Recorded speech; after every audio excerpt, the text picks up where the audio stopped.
You're not stuck because you lack discipline. You're stuck because your mind is running unfinished programs you can't see. In the next few minutes, I'm going to show you the one loop quietly consuming most of your mental bandwidth, and the system that I use to permanently close it. The strange part, most people don't even know it's open. They just feel the cost of it every day. Here's where people get wrong about being stuck.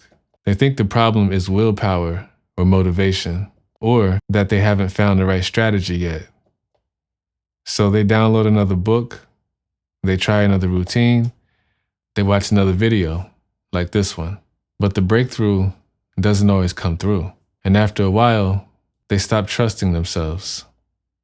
What they don't realize is that the problem isn't capacity, it's bandwidth. Your mind isn't a clean workspace.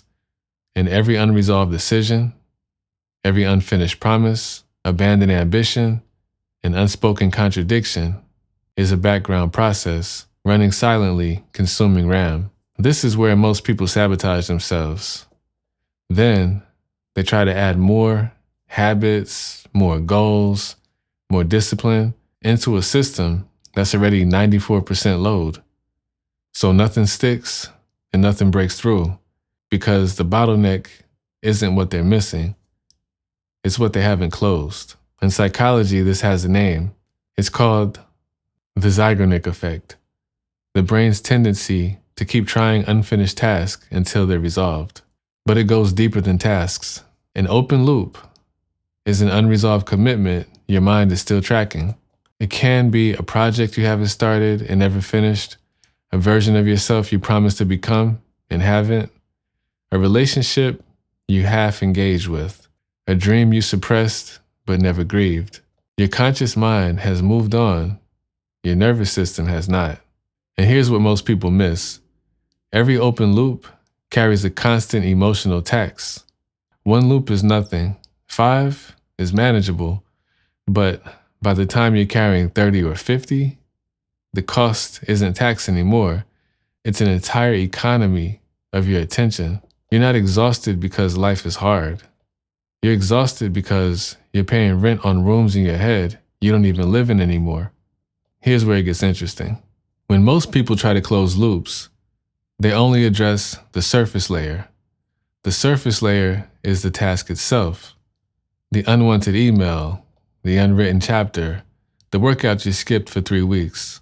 So they write an email, they finish the chapter, do the workout, and they feel a hit of relief closing the ring. The relief is real, but it doesn't last, because the surface task isn't the actual loop. It was the symptom. This is the part that most people miss. Underneath every persistent open loop is an identity contradiction, a gap between who you told yourself you were and what you're actually doing. If you keep abandoning the business idea, the loop isn't the business, it's the unanswered question. Am I actually the kind of person who builds things? Or am I the kind of person who talks about building things? If you keep avoiding the hard conversation, the loop isn't the conversation. It's the contradiction between calling yourself honest and behaving otherwise. Because the loop isn't asking what, it's asking who. And until you answer that question with evidence, the loop stays open. I'm curious, have you felt this? That subtle weight of a version of yourself you've been postponing? Drop one word in the comments that describes it. Now, we get to the deepest layer. And this is the one almost nobody talks about. Even when you resolve the identity question, the loop will remain open if you don't have a system to keep it closed. That's why people have breakthroughs that don't last. They get a moment of clarity. They feel like a new version of themselves. They make the decision. And 3 weeks later, same loop, same exhaustion, same drift. Clarity is not architecture, and insight is not infrastructure. A decision made without a system is a decision waiting to be unmade. Here's the system I use. 3 steps, about 20 minutes.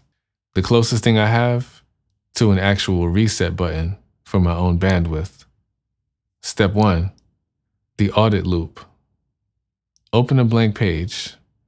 Write down every unresolved commitment, decision, promise, or ambition currently living in your head. Don't organize it. Don't prioritize it. Just empty the inventory. Do a brain dump.